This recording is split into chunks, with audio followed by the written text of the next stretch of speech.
نبی پاک علیہ السلام نے جس دنیا کو ہم بہت بڑی دنیا سمجھتے ہیں، حضور نے اس کی مثال کیا دی؟ صحیح مسلم کی حدیث ہے، دیکھیں کتنا کھول کر اور کتنا آسان کر کے رسول پاک ہمیں بات سمجھاتے ہیں۔ دنیا کیا ہے، آخرت کیا ہے، یہ والی زندگی کیا ہے، آخرت کی زندگی کیا، بالکل کھول کر واضح کر کے نبی پاک علیہ الصلوۃ والسلام فرمانے لگے دنیا اور آخرت کی مثال اس طرح ہے جس طرح دریا بہ رہا ہو اور کوئی آدمی اس میں انگلی ڈبوئے،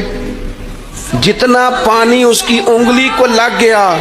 یہ دنیا ہے، اور جو باقی ٹھاٹھے مارتا دریا پیچھے ہے، سمندر پیچھے ہے، وہ سارا آخرت ہے۔ یہ اتنی سی دنیا ہے، یہ صحیح مسلم میں موجود ہے۔ اتنی سی دنیا کے لیے اتنے پاپڑ بیلنا، اتنی سی دنیا کے لیے اتنے ظلم کرنا،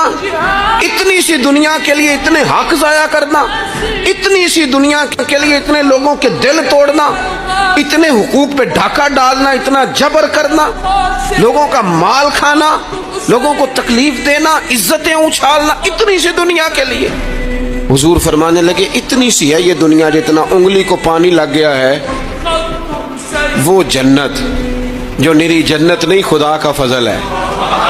جو اللہ کی عطا ہے اپنے بندوں کے لیے۔ میرے کریم فرمانے لگے اس جنت میں وہ نعمتیں ہیں نہ کسی آنکھ نے دیکھی، نہ کسی کان نے سنی، نہ تمہارے دل پر کبھی خیال ہی گزرا ہوگا کہ ہمارا رب ہمیں یہ عطا فرمانے والا ہے۔